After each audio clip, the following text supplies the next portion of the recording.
Hello बच्चों, good morning. अभी आपको हमने कल पढ़ाया था व्यष्टि अर्थशास्त्र में लेसन 4 की पूर्ण प्रतिस्पर्धा की स्थिति में फर्म का सिद्धांत। उसका वीडियो 1 आप सबने देखा था और उसमें हमने आपको कुल संप्राप्ति और औसत संप्राप्ति या कीमत रेखा के बारे में पढ़ाया था। आज हम उसके आगे आपको सीमांत संप्राप्ति के बारे में पढ़ाने जा रहे हैं। तो एक फर्म की सीमांत संप्राप्ति फर्म के निर्गत में प्रति इकाई वृद्धि के लिए कुल संप्राप्ति वृद्धि के रूप में परिभाषित की जाती है। तालिका 4.1 फिर से देखिए, जो हमने आपको पहले वीडियो में दिखाया था। मोमबत्ती के 2 डिब्बों की बिक्री से कुल संप्राप्ति 20 रुपये है। 2 के सामने 20 लिखा है। 3 डिब्बों से कुल संप्राप्ति 30 रुपये है।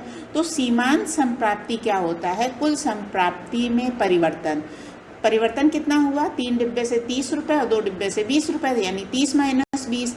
मात्रा में कितना परिवर्तन है? 3 डिब्बा माइनस 2 डिब्बा, तो 3 में से 2 घटाया 1 है, 30 में से 20 घटाया 10, तो सीमांत संप्राप्ति हो गई 10। ये एक संयोग ही है कि ये 10 रुपये वही है जो कीमत है। वास्तव में ऐसा नहीं होता।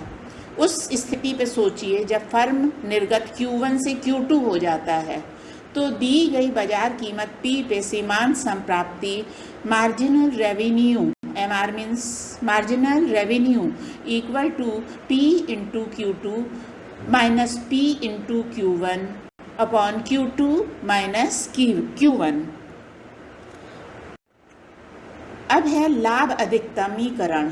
कोई भी फर्म जो है अपना लाभ अधिकतम करना चाहती है, तो ये क्या चीज़ है? धन के अधिकतमीकरण की अवधारणा। कोई भी व्यवसाय हमेशा लाभ को अधिकतम तथा नुकसान को कम करने के उद्देश्य को साथ लेकर चलता है। पारंपरिक व्यवसायों में लाभ को अधिकतम करने पर जोर दिया जाता था। एक फर्म वस्तु की विशेष मात्रा का उत्पादन और विक्रय करती है। फर्म का लाभ, जिसे हम पाई 1 द्वारा दर्शाते हैं, इसकी कुल संप्राप्ति तथा इसका कुल उत्पादन लागत के बीच अंतर के रूप में परिभाषित किया जाता है। यानी दूसरे शब्दों में हम कह सकते हैं कि पाई क्या है? फर्म का लाभ है, बराबर कुल संप्राप्ति माइनस कुल लागत। कितना पैसा मिला है? टोटल आगम माइनस कुल लागत, कितना पैसा लगा है।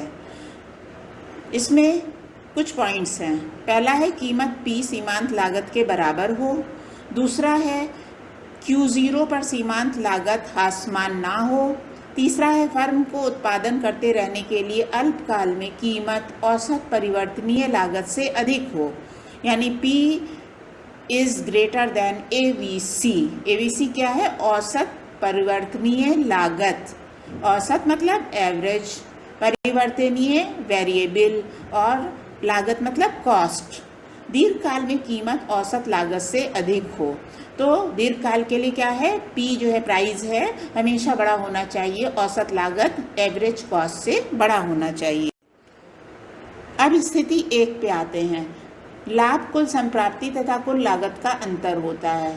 जैसे निर्गत में वृद्धि होती है, कुल संप्राप्ति तथा कुल लागत में वृद्धि होती है।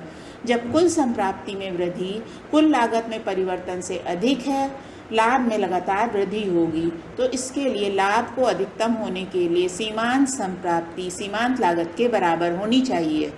MR equal to MC, marginal revenue equal to marginal cost.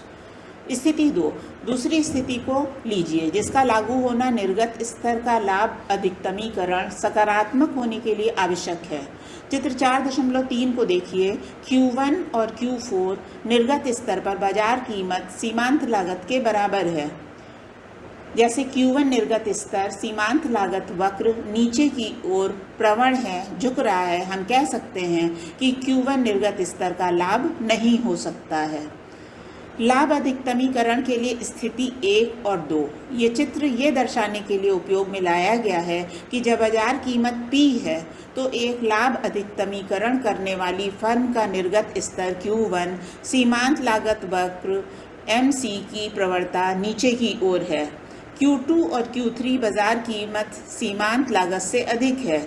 या Q5 और Q6 सीमांत लागत बाजार की कीमत से अधिक है, नहीं हो सकता है। तो चित्र को ध्यानपूर्वक देखिएगा। तो इसमें विभिन्न स्थितियां दिखाई गई हैं। ए और बी, ए जो है आपका एक्स एक्सिस पे Q1 पे आ रहा है और बी Q4 पे। तो यहाँ पे ये दोनों बराबर हैं। तो ये जो है सीमांत लागत का ग्राफ है। नेक्स्ट आपका आता है लाभ अधिकतमीकरण के साथ कीमत औसत परिवर्ती लागत के बीच में संबंध अल्पकाल में।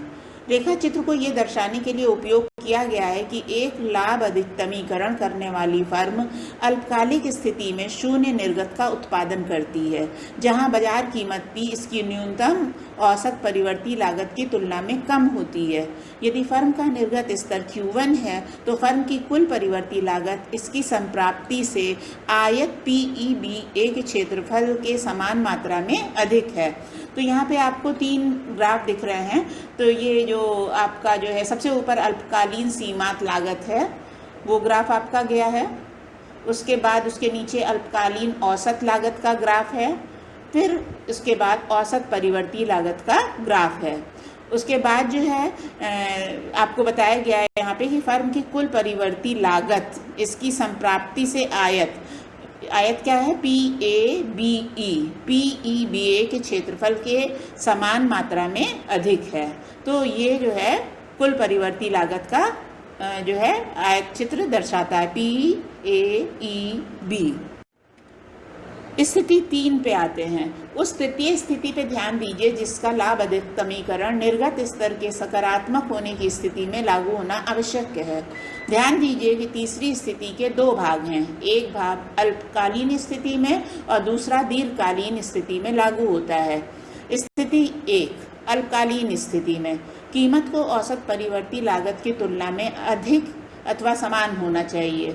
चित्र 4.4 की ओर देखते हैं। इसमें देखिए निर्गत स्तर Q1 पर बाजार कीमत की औसत परिवर्ती लागत की तुलना में कम है। तो हम ये कह सकते हैं कि Q1 निर्गत स्तर का एक लाभ अधिकतमीकरण नहीं हो सकता है। तो ये अल्पकालीन की स्थिति है ना। उसके बाद स्थिति 2 दीर्घकाल में देखते हैं। कीमत को औसत लागत की तुलना में अधिक अथवा समान होना चाहिए। दीर्घकाल में एक लाभ अधिकतमीकरण करने वाली फर्म किसी ऐसे निर्गत स्तर पर उत्पादन नहीं करेगी जहां पे बाजार कीमत औसत लागत की तुलना में कम हो। आगे के चित्र में हम आपको बताएंगे, चित्र 4.5 में कल वीडियो में, नेक्स्ट वीडियो में। तो इसमें ये है कि इसमें निर्गत स्तर Q1 पे बाजार कीमत दीर्घकाल में औसत लागत की तुलना में कम है। तो हम दावा करते हैं कि Q1 लाभ अधिकतमीकरण निर्गत स्तर पर नहीं हो सकता है। तो बच्चों आज हम आपको इतना ही पढ़ाएंगे और इसको ध्यान से सारे ग्राफ अपनी बुक से भी जो है इसको समझिएगा। आपकी बुक में सारे ग्राफ हैं और उसको अच्छे से समझिएगा। जो नहीं समझ में आए वो हमसे पूछेगा। कल इसके आगे से वीडियो नंबर 3 में आपको पढ़ाएंगे आगे का लेसन।